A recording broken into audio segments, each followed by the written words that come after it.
It's been a long time since I've done a proper update on 180-gallon Reef, so yeah, let's do one today. This tank is coming up on 2.5 years old. Yeah, not a whole lot new has been added to it. It's just kind of been letting things, grow out, just do their thing. And yeah, just kind of maintaining it. As you can see, it's full. There's, not a whole lot of room to add anything.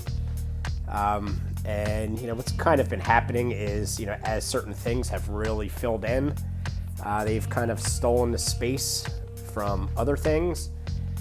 And, I had a few things die off, which is a shame, but I guess that's what happens. There's only so much room, and not everybody's going to make it.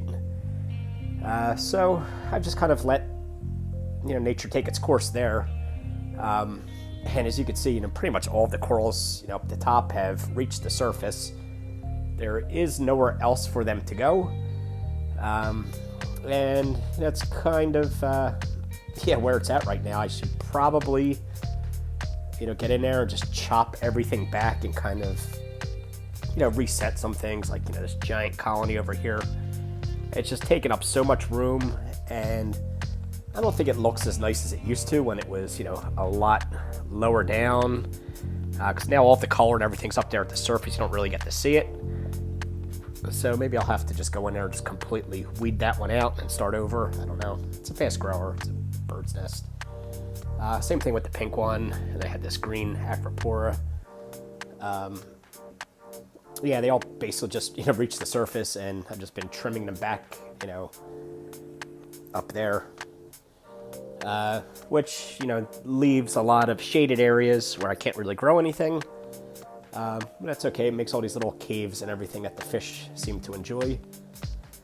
And as far as fish, I've got, oh God, I haven't counted everybody in a while, but I think there's 5 tangs in there.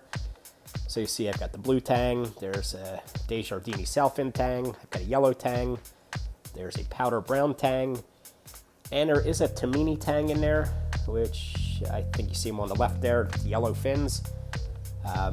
He stays back, under the corals most of the time, does come out occasionally. Got one Anthias over there on the right hand side. He's like the nemesis of that Tamini tang, don't know why. So he never really ventures very far from this area that he's at now. If he comes out too far, that Tamini tang chases him back. I've got 2 firefish. You can only see one now.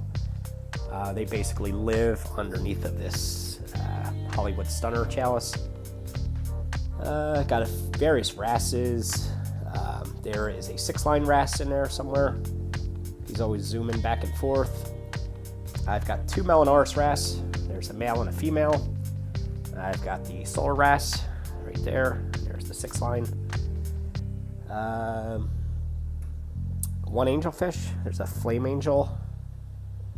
There's 1 chromis left. I used to have 3, down to 1.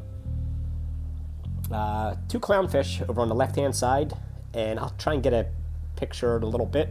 They actually just spawned for the first time, which is really cool. So they're over there kind of guarding their eggs, and you'll see them chasing the other fish away. Who else is in here? There's 2 pink skunk clowns that live in that giant leather coral. You might see them swimming about in there. There's a damselfish, a 3-striped damsel. There is a little yellow clown goby, hides up in the corals. I've got a mandarin fish. There's a ruby red dragonette and a scooter blenny. They're usually down in the sand bed or up in the rock somewhere. And I'm trying to think what else. There's the cardinalfish. That's the newest addition. Bangai cardinal. And I've got a little watchman goby. He lives down here with this little pistol shrimp. And I think that might be it for the fish in there.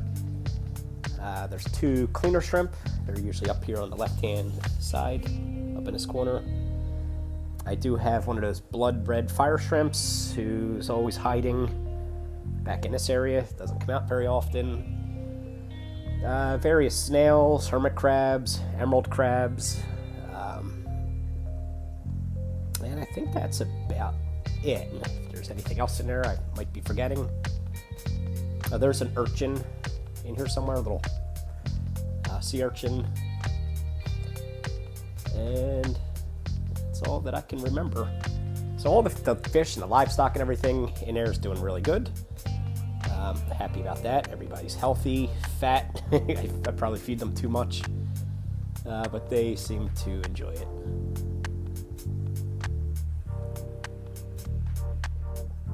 And here's just a side shot. Like a little different angle of the tank. I always enjoy looking down on this end.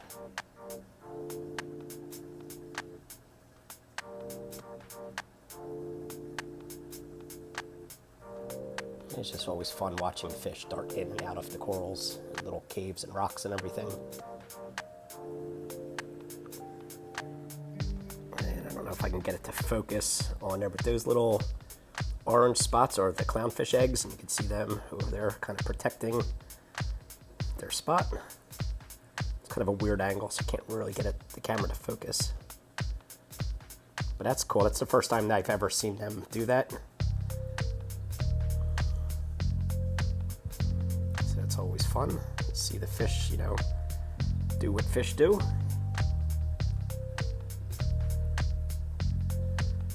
And I don't know what the heck he's doing there, but I guess he's taking care of the egg somehow. And that's the male, and the female is over here, the orange one.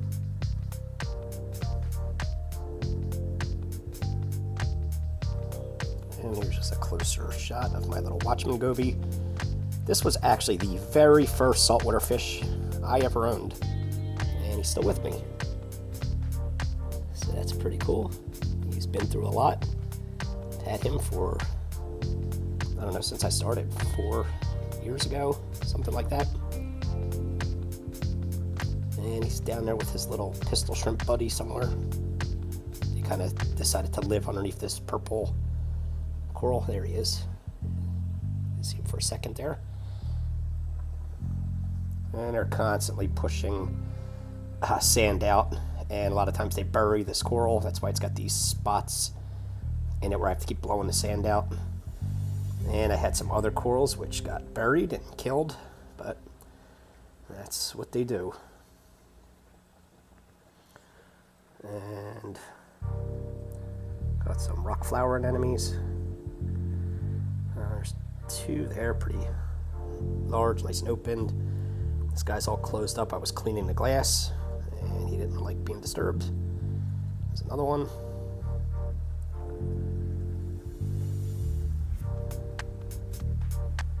And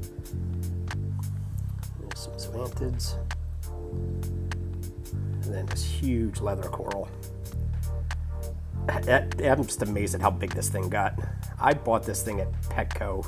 It's like one of my first corals I bought, and it was like the size of a quarter. And now look at it. It's, I don't know, easily 2 feet across. It's crazy. Unfortunately, I did lose this huge hammer colony. That was my green hammer colony, and I don't know what happened to it. It just kind of started receding back. Maybe it just wasn't, I had it in a bad spot. It actually used to be under here, and it was getting all shaded by that thing. And so I took it, I moved it over here, and it just kind of went downhill. I think, again, it wasn't getting enough light.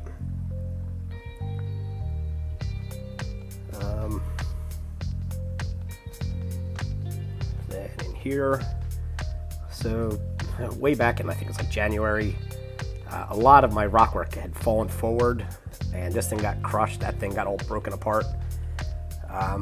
And this green Postelpore has been struggling ever since, but it's okay. I've got many of little frags of that thing,